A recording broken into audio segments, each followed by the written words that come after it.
Selon un récent rapport du Financial Times, les riches français ont commencé à quitter la France. Ce chiffre est assez élevé. La raison en est que lorsque les citoyens français ont commencé à exiger que la crise financière qui touche la France soit résolue avec la richesse des riches, cela a commencé.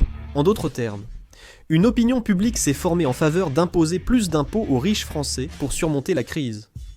Aujourd'hui, nous allons examiner cela de plus près. Comme je l'ai déjà expliqué dans mes vidéos, vous le savez sûrement déjà. La France subit aujourd'hui une crise financière si grave qu'on peut la qualifier de plus grande de son histoire. Examinons d'abord ses problèmes financiers. Fin du deuxième trimestre, la dette publique française atteignait 3 416,3 milliards d'euros, soit environ 5 630 000 milliards d'euros. Cela équivaut à 115,6% du produit intérieur brut, illustrant la menace sur la stabilité financière du pays. Les agences de notation ont baissé la note de la France, notant que le pays ne règle pas ses problèmes, mais se limite à des débats politiques. Le président Macron a voulu instaurer l'austérité pour résoudre la crise budgétaire, mais a renoncé face aux grandes manifestations et grèves. L'opinion publique en France a évolué. Certains ont proposé de rétablir l'impôt sur la fortune pour taxer plus les riches. Un impôt d'au moins 2% sur la fortune nette vise les plus riches, ceux dont le patrimoine dépasse 100 millions d'euros, environ 164,5 milliards de won. Parmi les quelques 34 millions de foyers fiscaux français, seulement 1800 ménages seraient concernés par ce nouvel impôt. Les contribuables fortunés doivent donc verser chaque année au moins 2% de leur patrimoine net en impôts. Si ce seuil de 2% n'est pas atteint, un impôt supplémentaire est appliqué, afin que le total atteigne obligatoirement 2%. Il s'agit d'imposer 2% du patrimoine net par an. Et l'auteur de cette idée, c'est Gabriel Zucman. Le professeur de l'école d'économie de Paris estime que cela permettrait de générer 20 milliards d'euros supplémentaires par an, soit environ 33 000 milliards de won. L'opinion publique française soutient cette idée et souhaite sa mise en place rapide. Actuellement, 86% des Français sont favorables à cet impôt sur la fortune, et il est soutenu non seulement par les électeurs de gauche, mais aussi par ceux de droite. Consensus rare dans les sondages. Le problème, les riches ont vraiment commencé à quitter la France. L'exode des riches, autrefois simple débat, est maintenant une réalité. Face au débat sur l'impôt sur la fortune, les ultra-riches français ont réagi vite. Le fait décisif a été la demande faite aux personnes dont la valeur nette dépasse 100 millions d'euros, soit environ 164,5 milliards de won, de payer chaque année au moins 2% de leur patrimoine en impôts. Cette taxe de 2% s'applique à tout le patrimoine, pas seulement à l'impôt sur le revenu. Actions, immobilier, dépôts bancaires, œuvres d'art. Ils doivent donc convertir une partie de leurs actifs en liquidité chaque année. En réalité, de nombreux riches sont protestés en disant que ce n'était pas un impôt, mais une confiscation de patrimoine. En particulier, les propriétaires de grandes entreprises françaises, ou les héritiers fortunés, ont la plupart de leurs actifs immobilisés sous forme d'actions. Comme leur richesse est détenue sous forme de parts d'entreprise et non en liquidité, ils doivent finalement vendre des actions de leur propre société pour payer les impôts. En vendant des actions, leur participation diminue, leur contrôle sur la gestion est fragilisé, et cela entraîne un cercle vicieux avec l'entrée de capitaux étrangers. L'impôt sur la fortune n'est pas juste un moyen de collecter des fonds, mais une politique qui a bouleversé l'écosystème des entreprises françaises.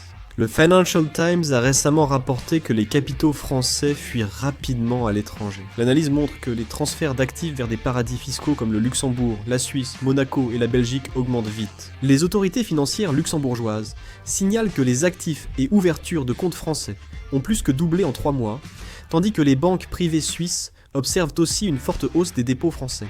Certains riches français ont déjà déménagé à l'étranger, ou changer la nationalité de leur famille. Et il n'y a pas seulement un transfert d'actifs, mais aussi un mouvement de personnes. Ils prouvent qu'ils doivent de quitter leur pays si leur patrie les considère comme des criminels. Bernard Arnault, président de Louis Vuitton Moet Hennessy, incarne cette tendance. Il est la personne la plus riche de France, et compte parmi les plus grandes fortunes mondiales, avec une richesse estimée à 200 milliards de dollars. Le président Arnault a critiqué publiquement le débat sur l'impôt sur la fortune, le qualifiant d'acte politique contre l'économie libérale. Il a réagi en affirmant que cet impôt l'obligerait à verser 4 700 milliards de wons par an, précisant que ce n'est pas un impôt mais une amende. Il est même allé jusqu'à attaquer directement le professeur Gabriel Zucman de l'école d'économie de Paris, concepteur de cet impôt sur la fortune, le qualifiant d'activiste théâtral et d'attaquant idéologique, cherchant à détruire l'économie de marché libre. Ces propos ont provoqué une controverse en France, tout en étant soutenus par des chefs d'entreprise et des personnes riches. Le président Arnault accélère le transfert de ses actifs à l'étranger depuis l'essor de ce débat. Son action a servi de signal d'alarme. D'autres grands patrons, fondateurs de start-up et magnates de l'art et de la mode, ont aussi transféré leurs actifs à l'étranger. Quand les riches partent ainsi, l'État, voulant augmenter ses recettes fiscales, voit au contraire ses revenus baisser. La France affiche déjà un taux de pression fiscale de 46%, le plus élevé d'Europe, parmi les pays de l'Organisation de coopération et de développement économique. La moitié de la population donne environ la moitié de ses revenus à l'État en impôts. Dans ce contexte, augmenter l'impôt sur la fortune signifie demander aux contribuables de payer plus. Les experts économiques français préviennent qu'une hausse des impôts peut combler temporairement le budget, mais nuira à long terme à l'économie en freinant investissement, emploi et consommation.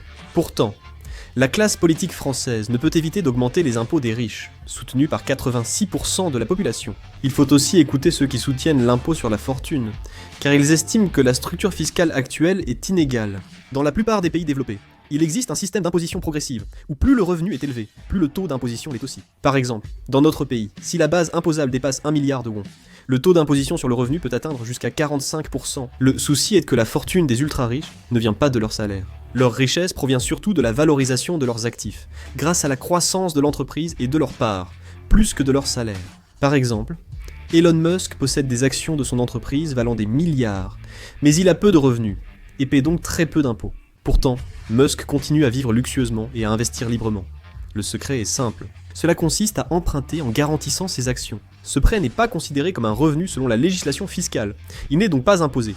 Et le taux d'intérêt est bien inférieur au taux d'imposition. Autrement dit, les riches ont déjà mis en place un système parfait qui leur permet d'obtenir des liquidités sans payer d'impôts. Ce système fonctionne pareil en France. En réalité, la plupart des milliardaires français sont les principaux actionnaires et propriétaires des entreprises qu'ils ont fondées. Et leur richesse augmente grâce à la valorisation de leur société, pas par le salaire qu'ils perçoivent d'eux chaque année. C'est là que le problème se pose. Le taux d'imposition moyen des Français est d'environ 52%, contre seulement 27% pour les milliardaires. En ne regardant que le taux d'imposition, les citoyens ordinaires paient presque 2 fois plus d'impôts que les riches. Cette situation persistante a provoqué une explosion de mécontentement parmi la population. Les citoyens ordinaires paient la moitié de leurs revenus en impôts. L'opinion publique a fortement critiqué le fait que les milliardaires paient très peu d'impôts, même en augmentant leur fortune. Et finalement, le monde politique a accepté cela, et a commencé à discuter sérieusement de l'impôt sur la fortune. Les partisans de l'introduction de l'impôt sur la fortune avancent cet argument.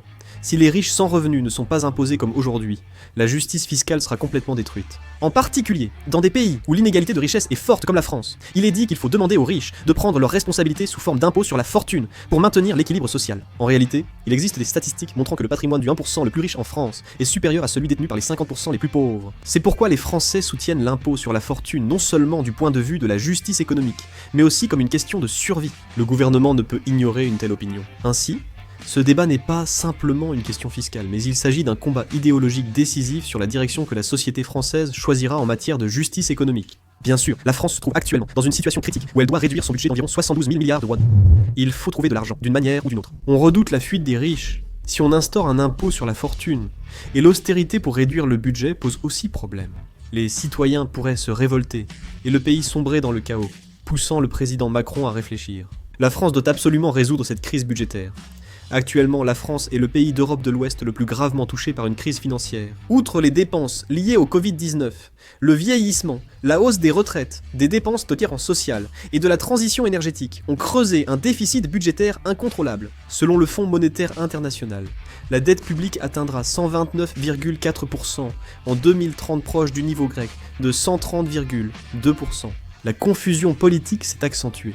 5 premiers ministres ont déjà changé cette année, illustrant l'instabilité croissante. Après la démission du Premier ministre Bayrou en France, le nouveau Premier ministre Gabriel Lecornu a déclaré qu'il reporterait la réforme des retraites à la prochaine élection présidentielle, ce qui a temporairement mis fin à la confusion politique. Mais cela n'a pas résolu les problèmes budgétaires. Quoi qu'il en soit, la France tentera de résoudre ces problèmes, mais cela risque de mal se passer. Une grande crise économique pourrait survenir à cause de la crise budgétaire.